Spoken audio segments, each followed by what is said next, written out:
where Yes, I was in yes. my house and two gray aliens literally came into my house. There were three beings at the end of my bed, and there was two tall and one shorter one. Can we take our helmets off now? And the other one, I think the one that was asked the question was the one that was the elder one, so to speak. And he turned around and looked and said, no, he's not ready for that yet. You are now watching the first episode of The NeverEnding Journey, together with radio host, researcher, Martian experiencer William Whitecrow, also together with founder of Forbidden Knowledge, co-founder of United Family of Anomaly Hunters, also known as UFA, Billy Carson, and myself. My name is Thomas Mikey. I'm the founder of Maximum Space TV. I'm the founder of MaximumSpace.com, and I am an anomaly researcher. I do research of anomalies found in space. Together with William and Billy, the three of us will together try to uncover what we believe is the truth about alien technologies, presence on Earth today, UFOs, ancient history, Anunnakis, abductions and interactions with other beings. We hope you will enjoy the journey together with us. And last time I talked to William, even though Billy wasn't there, William explained how he would travel to the planet Mars in what Bob Lazar described as the sports model UFO. And I would like to hear Billy's thought of the possibility to travel to other planets like that. Billy, go ahead. Well, based on my research and a lot of the research that I've done, obviously with the show Deep Space on Gaia, which is very, very popular right now, because we've done a lot of hardcore, in-depth research to get vetted information from good sources like William Whitecrow here. He's a fantastic source. And what we found was that there seems to be that sport model craft, or actually was the Hannibal crafts that we kind of researched that were able to leave this planet as early as the 1940s. I mean, into the 1960s, they were really high tech. But the Hannibal 3, according to the work that I've done so far, seems to be the one that most likely was able to hold a crew of about 250, fly over 7,000 times the speed of sound, and could leave from here and go to Mars and back. So, yeah, it's absolutely, definitely true. I just read before we went on here that it could travel from 6 to 8 weeks on one journey. Before, absolutely, I don't know. Weeks before fuel. What they had is a rotator ring. They actually use some type of a mercury vortex engine, but they injected some type of a serum into the mercury. So into the liquid metal that was rotating at about 50,000 RPMs, they would pressurize it to about 250 pressures. And then when you electrify, you get anti-gravity properties. But they injected some secret serum into it that gave it the extra lift.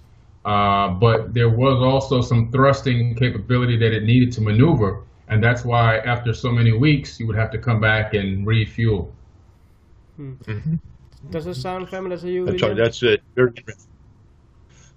He just described exactly, because when another individual asked me about the transportation, the ability to get down to the surface and back up and everything, and I said it's a dual fuel. You have your anti-gravity, but when you get down to the surface and everything, you have to have this thrusting capability in space and everything.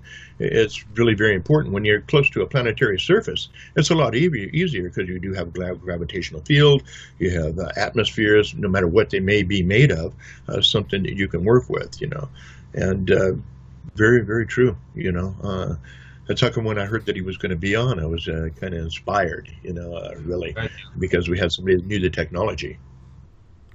If any of you should put a bet on which nation was first to back engineer an alien spacecraft to rebuild a human-made one, which nation would you bet it would have been?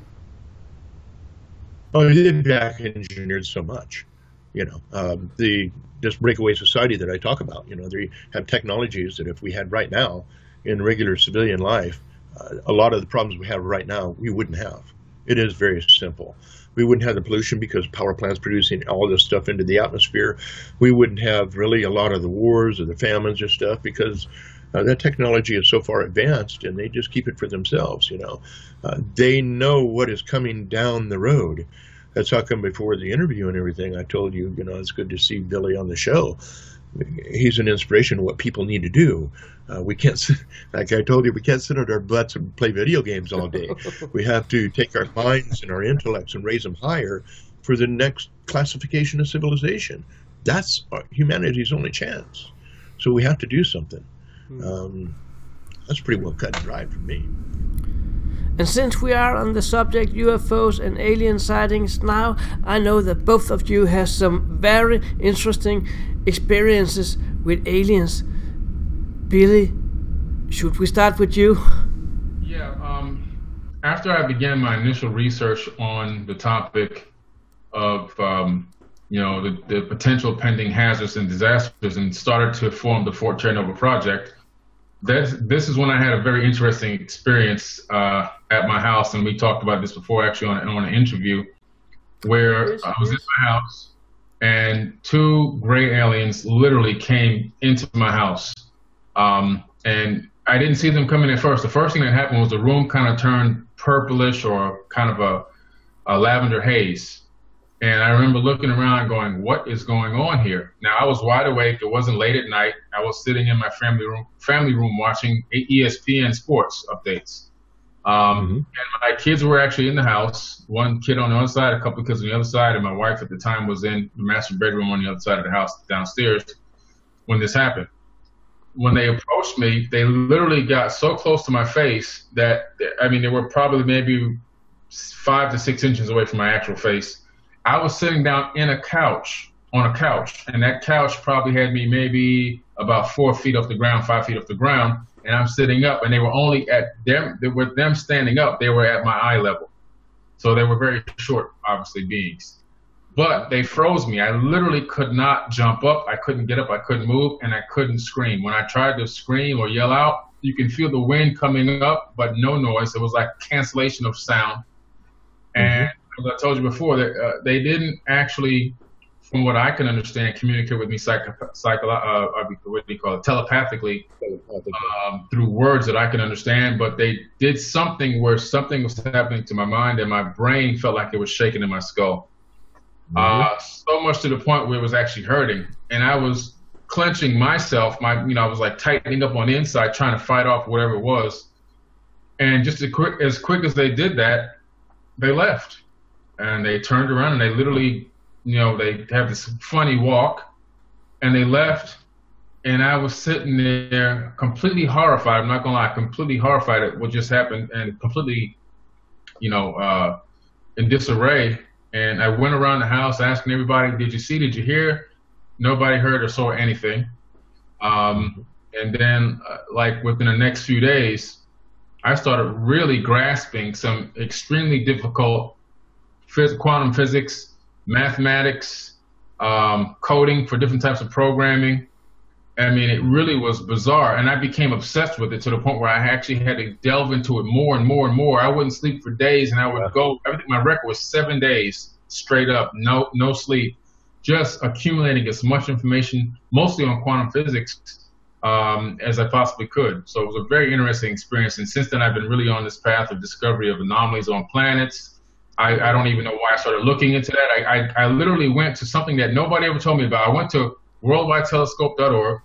Didn't even know it. Nobody told me anything about it. I found it. I learned how to get into the Mars rovers from there. I learned how to download get to the actual pan images. And that was when I discovered my first anomalies. And I was completely astonished about this. So that's kind of what kickstarted me with, with this whole thing. Good deal. Good deal.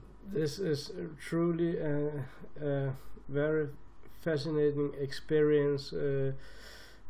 I had a question on my mind, but I just completely lost it.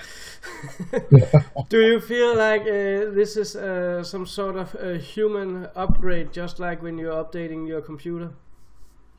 I really do. I feel like it's like I received a download, and it upgraded my software on the inside.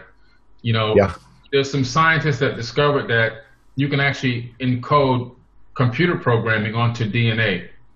That's So right. they took 1 gram of DNA, and I think they were able to store 900 CDs worth of data on 1 gram, which is just a pinprick on the tip of your finger. Yeah. So right. they discovered that, and then they were able to extract the data back off the DNA back into the computer. They actually put an entire library inside of this gram of DNA and then extracted it back out. Now they have books. They've been transferring all different types of data back and forth. So they figured that the human body literally is running off a software program that takes zeros and ones, digital code.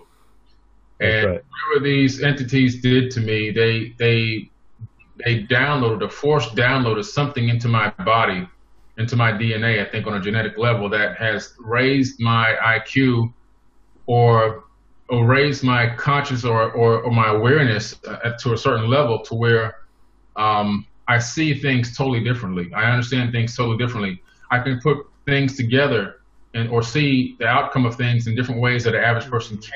You change perspective in the way. Absolutely. Yeah, and you combine that with the fact that I already have something called synesthesia, and this is something that I was born with. This is why a lot of people see me wearing sunglasses all the time. It's because when I hear sounds, I see colors. And some people see colors. It's where your sensory system is merged. You merged different things. Some people, when they hear sounds, they taste food or taste different things. They taste sound. Some people see numbers and colors combined together. It's a neurological condition that you have. And so I wear shades a lot to keep a lot of the sensory input down. You know, it helps me focus. And I listen to a lot of classical music because it reorganizes my thoughts and allows me to adjust and handle it a little bit better. So, and as I've gotten older, it's gotten a lot better. A lot of people that have this, some people have become very successful, and some people have gone and becoming like recluse, you know. So, but very true. Putting these two things together, really, I've really been able to enhance my abilities, and I think that's one of the reasons why I've been so successful in the conscious community, dealing with people. William, I bet that you have heard about these experiences before with people you met in your life. Am I right? Oh yes, definitely. What he's explaining, the same thing happened to me. You know, when I was young, just a young child, and everything. You know, you could feel after a period of time. I think this is the key here, with me anyway. My first experience was young on a ranch with my dad near March Air Force Base, which is the atomic wing at the time, and there was always a lot of activity around these types of places and everything. Started on the Indian reservation, really, but over time, when I first realized what was happening, they'd come to the window. As long as I made eye contact, I was gone. That was it right there, you know. And after a period of time, after those incidences, I could feel them coming, and that meant that we had a link. And the only way that I feel is like an animal, a genetic link. You know. I'm going to use a term here. You know, your family, you can feel them, you know, like twins, things of this nature. Well, these beings have that kind of link with you, you know. But what was really, really interesting was the download that he was talking about. That's definitely happened to me. Mathematics, physics. I never was that good at any of this stuff in school. After these things happened, I got into computer programming, you know, all this type of stuff. I could figure something out. I was very unique, and people, we go in the mountains and they'd be building homes and setting things. And I could look at things just with my eyes and not use levels or anything and tell you something was perfectly level or perfectly straight, even on hills. You know, it was like our ability to see things and comprehend things took it into a totality of mathematics, of physics, of anything. To this very day, when I look at something, let's say you look at a tree, I can look at a tree normally, or I can look at a tree and literally see its makeup. You know, it's really strange how it happens. You know, you can see the matrix of it, I guess you would say, you know, how it functions and everything. You can feel its energy touching. This is another thing that people have to understand. Your senses just go, first they go haywire and you go crazy. I'm going to say that, you know, that could lead you to drinking, but I don't do that. So, but anyway, your ability you'll feel other people in line at the store. They're having a bad day. They're having a good day. Or you might see somebody and just have to say, you know, say something to them. You might not know what to say, but it comes to you. But as far as sciences and stuff, your life changes. It is no longer the same. You're thinking in a logic, you temper your logic with your spiritual understanding, you know, and I like to use that because I don't like to use the word religion that forms in people's mind a dogmatic way of looking at things, you know. But people of different religions, that doesn't affect us, you know. We don't look at race, we don't look at any of this. The whole picture of humanity is in our heads at that time, and how it needs to go and what we need to do to help those around us take that next step up. Right. Those experiences, you just gain so much knowledge. I knew nothing about physics. I knew nothing about a lot of the sciences and everything when I was younger, but after these experiences, I, like you, really I could not get enough. You mentioned staying up for 7 days at a time and just absorbing, and that's what I call it. You know, I'm just absorbing information. I was going to read this very day. I can't stop it. I'll climb in my pod. I call it a pod because I can't stand the word office. It means work. Right. So I call it my pod. I have a lot of fun working, you know. But I understand these little psychological triggers that I can help others understand, too, so they can click the things. Now, you mentioned they looked at you. And I've done so much research. This is very true. They look at you. They don't have to say anything. They'll download right into you. Yeah. All of us that have had these true experiences understand that that's the deal. Why they choose us? I think they choose a lot of people in different aspects of society so they can get their message across in many different ways. Right. Because the message that they have to get across is very important.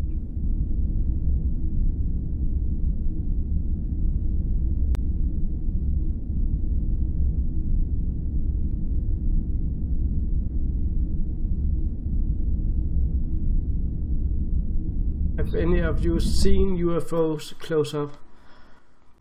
Well, I have. When I was 8 years old, the first UFO that I saw was when I was 8 years old. I was in Opelika, Florida. We had just moved here from New York City, and we lived next to the Opelika Airport. The Opelika Airport used to have planes go over every 15 minutes. You can count it like it was a clock. Now it's closed. This is actually the airport where they filmed the Bad Boys movie with Will Smith and Martin Lawrence. They actually used this airport for one of the scenes, this vacant airport. But back then in the 70s, I'm aging myself now. In the 70s, it was a functioning airport, and the planes would fly over. And one day I went in the backyard to watch the planes, and all of a sudden it wasn't a plane. And keep in mind, the word UFO didn't even exist in my vocabulary. I didn't know what I was seeing. I just knew that a plane would take about 8 to 10 minutes to go across the entire horizon, sometimes 15 minutes, depending on the height it was flying. This particular thing came, and it was like a glowing orb, and it went across the horizon in a few seconds. So I was like, right away, like, what is that? I was completely shocked and stunned. Then it came back, stopped, and then it took off again in the opposite direction. And I went to school the next day, went to the library. Google didn't exist. I had to go get the actual real encyclopedias, the books. And I started looking for all kinds of things, like, what did I just see? I saw the STS supersonic transport. Nope, that's not it. Looking for different types of submarines that launch things out of them. There was one that launched missiles, and there was one that launched people. And then the person would come out, believe it or not, back in the 70s they had this, and could maneuver around in this maneuverable device that had, like, thrust. This is back in the 70s they had this device. I said, no, that's obviously not it. I just went through all different types of gull wing and delta wing. I went over everything I could find. I couldn't find anything like it. And that's when I started really thinking, like, there's got to be something else. If it's not in these books, what could it have possibly been? And I went and told my mother, and she told me, son, there's nothing new under the sun. There's nothing new. So she said, I want to tell you, there's landing strips in the other part of the world, and she didn't give me the exact name at the time, but she was talking about the Nazca lines. So she was just trying to tell me that there's possibly something out there that, more than what we know. But that was the first time I saw a UFO. How about you, William? Oh, the first time I seen a UFO was on the Indian reservation when I was living there. It's a very secluded area. You know how the government like to put the Indians on some land that's useless, So we were way out in the mountains and desert region and everything. And I started seeing lights moving in the skies. You'd see them drop behind the mountains. You'd see them come like across the top of the hill ridges and drop down on the side you could see. And then going down in the canyons, we had a lady with Aunt Florence. And she lived 5 miles across the canyon from us. This is on a San Pasquale Indian reservation. And long time ago and everything. And she had what they called a ditch line, the flume and everything. We'd go swimming over there. Well, one night I step out on the porch and I look, and we could see saucer-shaped craft, 2 of them.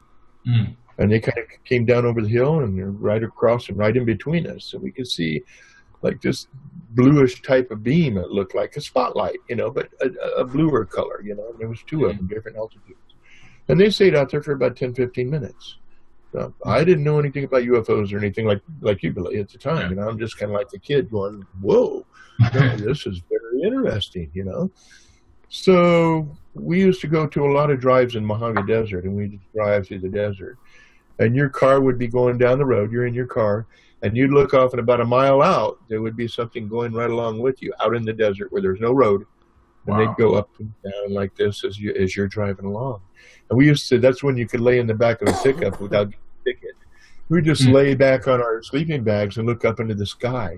And you could see all kinds of things moving. And this is before there was a lot of satellites up there, you know. Mm-hmm. But when they move and they go take a 45 or 90 degree turn, they don't have the standard lights of aircraft and stuff of this nature. And I was really into aircraft when I was young. Flying was just something I was fascinated with, and the unknown. But anyway, my real close was on the same res. And there was our house, and then there was the toller's house, and then there was a water tank. And I know if they ever listen to this, they're going to go, man, he mentioned our place, you know. But there was a water tank, and there was about 6 or 7 of us kids playing on the side of the hill, you know, and we're probably about 100 feet away from this water tank. And it was daytime, you know, 1 o'clock in the afternoon. And this blue silhouetted, it was like fuzzy, you know, that light sky blue, saucer shape, came down and hovered right above that tank. Next thing we knew, and I mean, we're all going, OMG, oh my God moments, you know. And as kids, and we get scared, you know. We're just, oh my God, you know, boom. Next thing we knew, we're all coming out of the brush, 600 or 700 feet away in a perfectly straight line out of the bushes, heading to the house, running like banshees, you know, yelling for our parents and everything. And we turned around, and this thing was still hovered there, and then it just took off and went back up into the sky. That was my first seeing one, you know, close up and everything. And we ran in, told our parents, and our parents came out and looked and everything, and they watched it go away. And thank goodness before my mom died, she told my wife, you know, about that and about the, you know, generational thing with this, how, you know, the men and other people had talked about these type of experiences too. And it was like, okay. And then from that time on, I've had numerous cases where I've looked over rocks when I was younger and seen craft and 3 beings, tall grays and 2 short grays. Just look up. They look like, oh, it's him. And they look back down, and they phase out. Yeah. And then you are wondering what's going on. Then see rustle of brush and a little bit of dust, and they're gone. You know, so these are kind of off and on all my life now. You know, but that was the first time on the tower. It was it scared the daylights out. All of us running out of the brush at the same time was amazing, because I looked and nobody got left behind. We were gone. You know. So. That's an amazing experience. I had some similar too also, but I don't know where to start, where to end, because I had quite a few, but I would rather start with the first time I saw aliens, and I remember that very clearly because I was 4-year-old, and we lived just up to not a huge road, but a road that was used a lot. And I had to cross this road, and I was looking, there was no car coming, and I went over and got hit by a car and ended underneath the car and was sort of knocked out.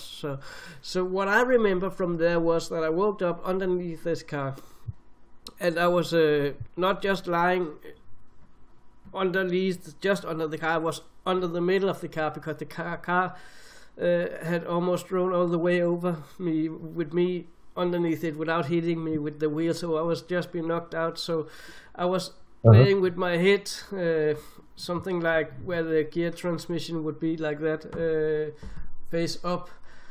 I remember. And when I was laying there, I was looking around, seeing from my eyes, and it was very weird. I was only 4 years old, so I had quite some troubles explaining to my mom what I saw. But I saw through the car, and I saw my mom was standing with my stepdad next to the car, and all the neighbors were lined up around the car, and they were all like this, oh my God, and oh no, and all were in shock, and people were trying to look down to me and get a hold of me, and I heard them talking to me. I just couldn't answer. But I was seeing everything that went on, everything. And the rescue team came, and when the rescue team came, I noticed these two guys standing next to my mom, and they were, my mom is something like 165 centimeters, that's me around here, something. So she ain't very tall, and these two guys was a minimum a head lower than she was, and they were wearing these odd strings, arrow-shaped helmets, you know. They reminded me a little bit about what they use in modern cycling games when you're riding a bicycle with these arrow-shaped helmets. A little more, what you call it, sophisticated. Aerodynamic. Yeah, and this went all the way down on the back, this shape it had here, and I thought it was kind of weird because the other rescue teams, the other guys in the rescue team didn't have helmet on. They didn't have those white suits on. They had suits with that could reflect the sun and light and stuff like you normally see. And I was really wondering about those two. And they were just standing next to my mom and trying to comfort her and say, "Take it easy, it will be okay." And I remember one of them just took her on her shoulder and said, "Don't worry, don't worry." And my mom didn't react to them at all. And that was so odd and so weird. And then I remember there were two of them, and one of them said to the other that stood next to my mom, looked at the other alien and said, or being, if I may use that term, said, "Can we take our helmets off now?" And the other one, I think the one that was asked the question was the one that was the elder one, so to speak. And he turned around and looked and said, "No, he's not ready for that yet." Wow. And then it ended. They dragged me out. I remember the rescue team came and put what you call it, the jack lift in under the car and got it raised up and pulled me out. And I just felt I came back into my body. I had some kind of out-of-body experience, but I was inside my body while I had it. I don't know how else to explain it. Remember this X-ray sighting, seeing with X-ray eyes through the car and seeing all the people around me. And of course, I asked my mom, "Who are those guys with the helmets on?" And she said, "What are we talking about? You must have hit your head." Yeah, I know. And I was like, there was these two guys, the one that were tall with the white clothes and the white helmets that were talking to you. And to Jens Peter, that was my stepdad at the time. No, there were no guys with helmets on. My mom is spiritual, and I think she knew what was going on, but she was not in a condition at the time to start explaining me what she thought it could be. She just kind of, no, there was nobody. Not now, Thomas. Let's not talk about this. Are you okay? How was your head? And nothing happened to me with the accident. I had a little blue mark somewhere on one of my shoulders, and that was it. But I was, according to them, I was knocked out for more than 45 minutes. And I remember this whole scene as something 5-10 minutes maybe, where it just said, phew, and everything just happened within those 5-10 minutes. So that was a very weird experience.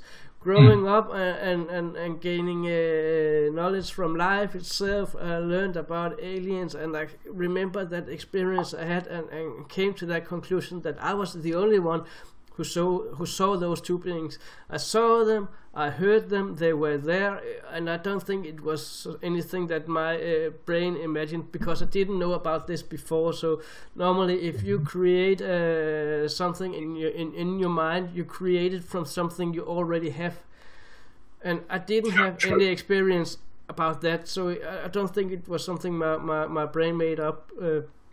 But anyway, a few years later, 4 years later, I was on my way home from a good friend of mine, and I left 30 minutes earlier because I didn't want to come home too late. I promised my mom I would be home at a specific time, and I went. It was a little kilometer home, something like that. And when I was walking home, there was this old ruins in the town where I live, from a castle, and there was some very thick walls or the remnants of walls that was about 2-3 meters tall, that was still standing there, and they were just about a few meters from the sidewalk where I was going.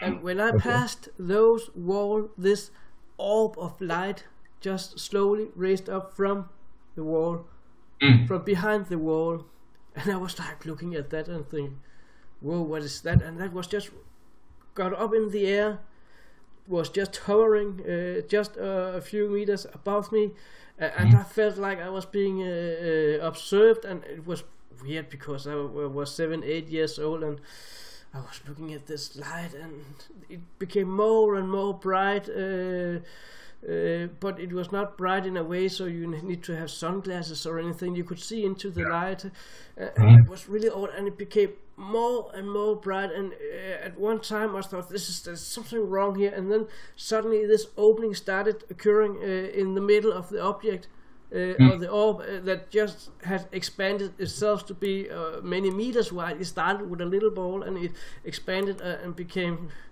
4, 5, 6 meters wide. This dark area starts to appear on the object, and I realized that it was the object itself that was lit up from the outside, and when they opened something that I would describe as a door, you saw the doorway, and there was no light coming out from the inside, so when it opened, the doorway was black, and all the light around the craft was the only light you saw. You know, when you're looking if you're standing outside in an evening, you can look inside, but the one that's sitting in the light can't look outside, you know, because it's dark outside. That was quite something like that. And it opened up and closed again, and took off with a tremendous speed, out of a speed out of this world, so to speak, non-human speed, just whew, and it was gone up in the air, and I saw it disappear, and the light just gone. Wow. So when it took off like that with that speed, I got scared. I don't know what hit me. I don't know what it was, because I have just been looking at it all the time, didn't feel any fear at all, and then when it took up, I started feeling fear, so I ran the last 500 meters home to my mom and said, Mom, there was a light, and it was looking at me, and it was over my head, and you know, my arms, I was a little child, 8 years old, you know, I couldn't really explain it in a confidential way, or in a credible way as a child, you know, and she was like, oh, what are you saying, boy? And I was trying to explain it to her again, and this light, and it came, and she looked at me and said, do you know you're 2 hours late home? I was like, what? You should have been home 2 hours ago. And no, because I left a half an hour before I need to go, so I'll be home in time. You are 2 hours late, young man. My mom was not a strict woman, but when we had the deal, she appreciated we kept the deal, and somehow I lost 2.5 hours in that experience. And I never forgot it. That's very interesting. That's how it happens. Yeah. I never forget that. You know, I want to bring something up here. On my first true experience with an ET situation, really, and I'm sitting here thinking back, and was about 4 or 5 years old, 5 years old, I would say, because I looked at the side of my bed, the room became light, you know, not bright white light. You know, it was more of a bluish kind of a turquoise kind of light, but it was a brilliant light, you know. And there was 3 beings at the end of my bed, and there was 2 tall and 1 shorter one, and they just looked at me. That's all they did. I don't remember anything, you know, really past that point. And I remember one going out like this with his hand, you know, to touch me on the head. And that's the last thing I remembered about that personal experience there, except for them dissipating is the best way to put it, you know, going into nothing. Light was there, touched me on the head, next thing it dissipated. My wife and I had been married almost 10 years, and I never told her about that experience. And then one day we're sitting on the Santa Cruz coast, because California here, and looking at West Coast Drive, and we're sitting out there, and we're looking out over the ocean, and we start talking, and she said, we were talking about UFOs. And then she goes, well, my first experience, and I've only had one, she said. I think she's had more, because there's one event we had together, but she don't remember it. But she described exactly the same thing that I went through at exactly the same age. And she's only 11 days older than me. Wow. Okay. Very interesting.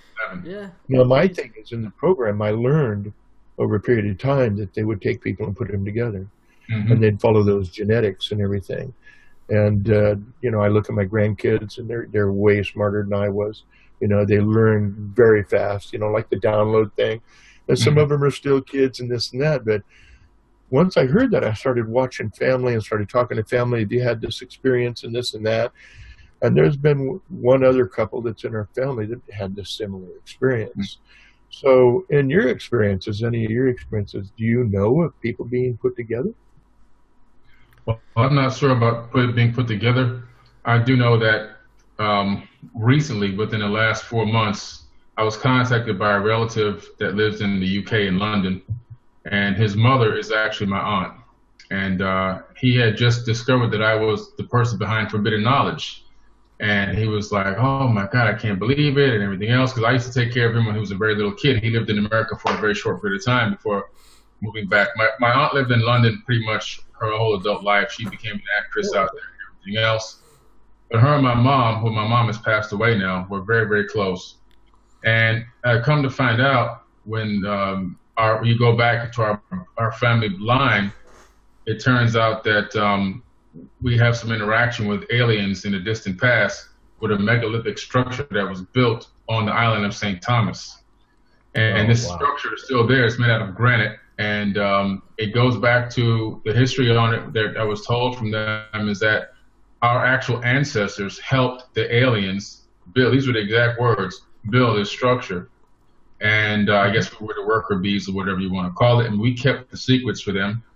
And then my aunt and my mom were playing around this facility, around this structure one day, and went inside through an opening and then were abducted, consciously abducted. Not that they fell asleep or anything like that. They consciously were abducted. And then they realized when they came back, when they were brought back, that they had lost hours. They lost hours of time. And now, so when you go, like you were saying, William, tracking that, tracking the genetics of that family line, that bloodline, then, moving forward into I'm having a UFO experience. I get a call from my dad who doesn't believe any of this stuff, but he's a American Blackfoot Indian. He was chased through a field. He thinks he was chased. I think it was just following him. It was a UFO. And he's in his 70s at the time. He was out at the party, some relatives, a family's house around the corner, and on his way home, he walked home, and he saw a UFO, and then he says it chased him, but I think it just followed him. He started running. He was so horrified and so scared from this situation that he didn't come outside for 2 weeks. I had to send my brother from Orlando to go check on him to see if he was okay. And my brother ended up staying there with him because he was still so scared that my brother stayed there with him for a couple of weeks to make him till he came, regular again. So maybe there is some type of, like you say, genetically they're following this bloodline for whatever reason. Yeah, they are. And I've had situations where I've lost time. I've been on the highway driving and then lost time. I was going to go meet somebody in Miami. I ended up somewhere totally different on the side of a highway that I'd nenever been on. Completely lost. Yes.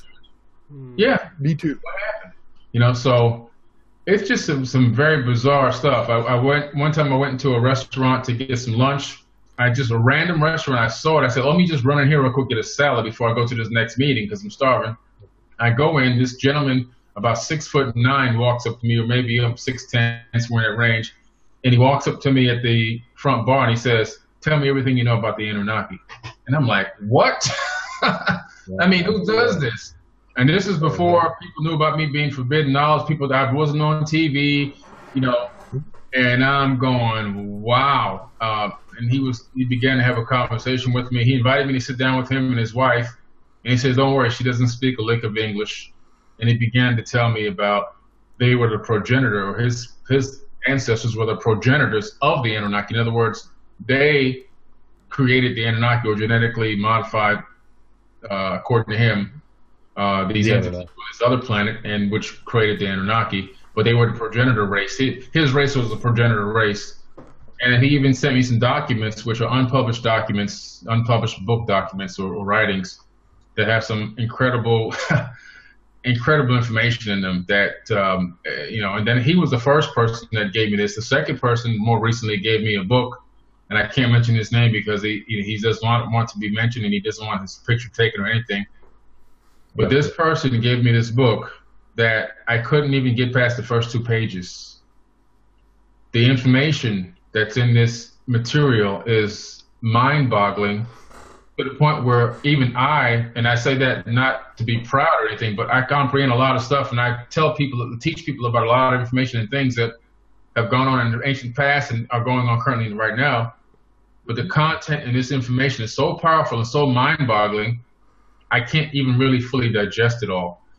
I've only gotten past maybe 10 pages of this information. It's an unpublished book that I have in my possession. Maybe I'll bring it up with me to let you take a look at it directly, Thomas, when I see you in Alabama.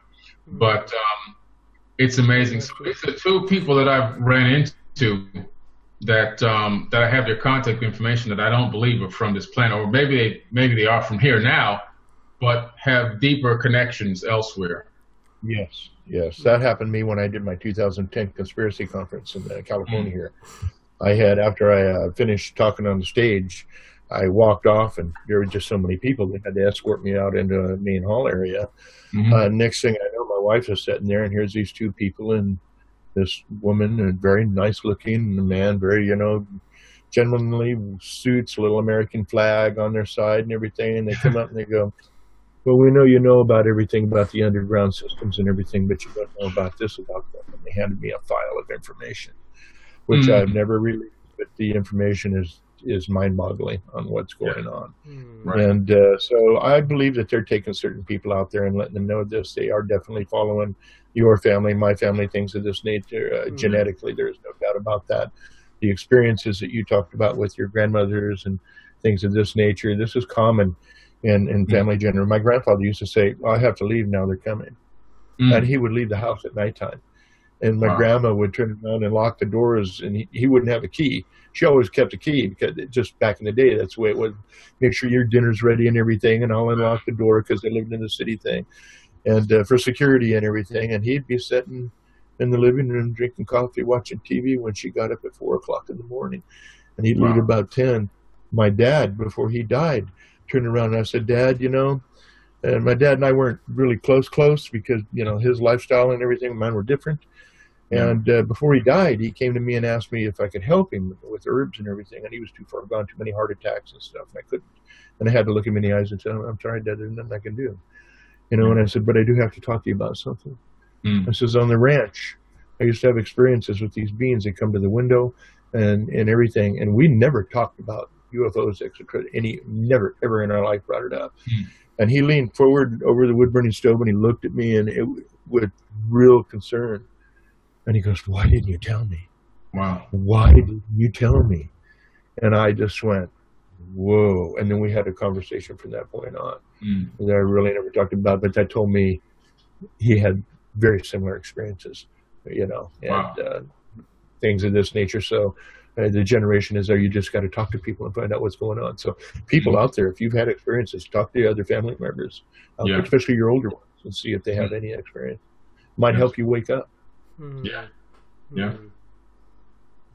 About all these alien sightings at night, or as some would say, abductions, there are many words for what's going on. Don't you think that happens for most of us, but 90% just ain't got the memory about it when it's over? I would say so. Also, personally, I think you have to have the will to want to know more, and that'll start opening more up, because then your mind's concentrating on it a little bit. But I think a lot of abductions take place. I've got to say one thing about abductions. I think maybe your first experience or so, or a couple, maybe abductions. But for me, after that, they weren't abductions. You know, there was interaction. It was solid interaction, not abductions anymore. Because I remember looking over at this tall gray as we're walking down the hall talking. I was getting ready to go for an exam, I guess you would say. And I turned around and seen this hallway and looked, and there's 4 or 5 people, a farmer, a nurse with the old World War II nurses, had a little girl dressed like Sunday school and looked like a teacher. And I said, who are these people? And they're looking at a wall with colors, you know, just different patterns of colors. And they go, well, these are some of our helpers. Oh, okay. And we continued walking out, but I knew this individual, this being.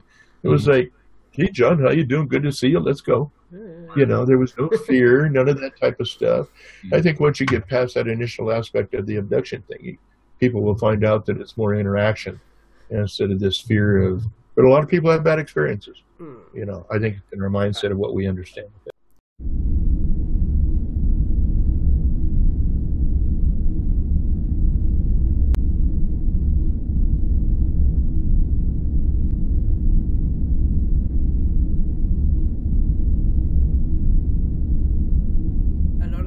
Going on. Only a few of us remember what has happened when these things are going on. And I would say to all those out there that remember about their experience, come forward and tell us about your experience if you have some abductions or interactions with extraterrestrial beings on this planet here. Billy and William, we have been speaking for over an hour now. Wow. and I think we reached the point where we have to find another day to continue this conversation, because somehow I got the feeling that this is not the last time we will talk. We went through some topics here from we started out with alien technologies, UFOs, and we came across Terra Nova, alternative propulsion systems, and ancient history, Anunnaki monuments, alien abductions here also. I want to thank both of you for coming forward with your experiences here. Thank you both. Sure. No problem. Thank you. Thanks for having us. Thanks for having us. To see both of you very soon to a continuation of this topic here. And I want to say to all of you out there, you can go to marsmoonspace.com and you can find more videos with William and with Billy on marsmoonspace.com. Just surf a little bit around and you will quickly find out where I've hidden them, so to speak. And I will say goodbye for now, but stay tuned because more is coming up. Until we see us again, take care. Bye. Bye-bye. You all have a good day.